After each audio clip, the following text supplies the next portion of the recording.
Hi, I'm here to show you the idea of CellSculpt, a project where, well, we're hoping to get the general public interested in science and segment these big data sets. And the idea here is we really want to emphasize the 3D nature of this data. So to begin with, we're actually going to have a little avatar pop up. He's called Sketchy. Hi there, I'm 6 milliseconds old and I'm here to teach you how to trace a cell.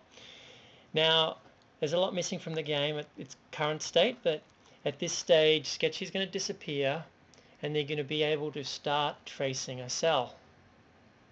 So here I'm tracing the boundaries of a vesicle. Now unfortunately I haven't done a very good job, so we're going to enforce people straight away that they really have to be accurate when tracing the cell. In fact, it's actually quite difficult and we want to get people's eye in, because a big problem is people submitting poor contours. So here I've passed the test, and at this stage it will automatically take me over to the next organelle, which I'll mark up.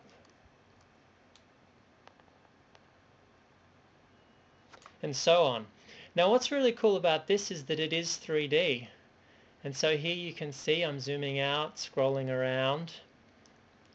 And there's a tower here which, as I scroll down the slices, which currently isn't working very well but will soon, you can see the shadow recede. So yes, it is 3D.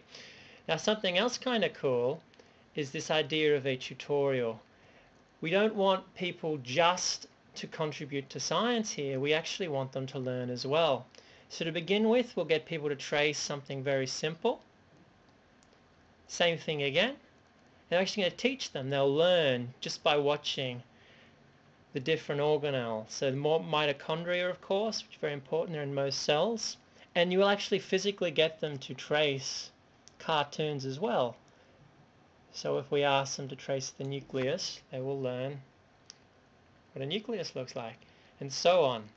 We'll put little notes there. It's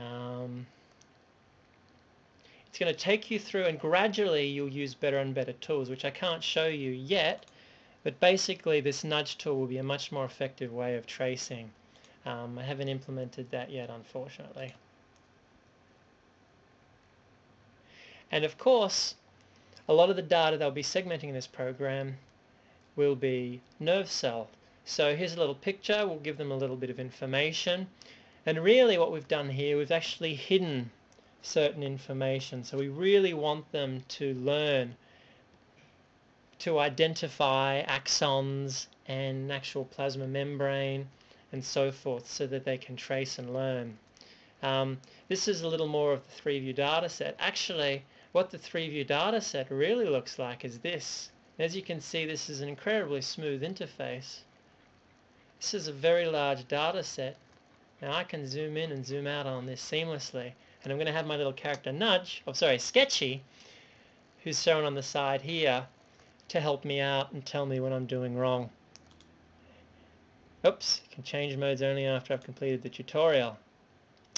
Now another really cool thing is, as I draw bad contours, like that one, my accuracy is going to go down. So to level up, you can really only level up if your accuracy is high. You also will earn money, which will actually be roughly equivalent to what you'll get or would get paid segmenting. But in fact, you can use this money to go to the shop, which isn't implemented yet, but when it is, you'll be able to upgrade your tools and do all sorts of fancy stuff. And so that's a very quick tutorial on the game. I hope it's been semi-educational. It's very rough at the moment, but enjoy.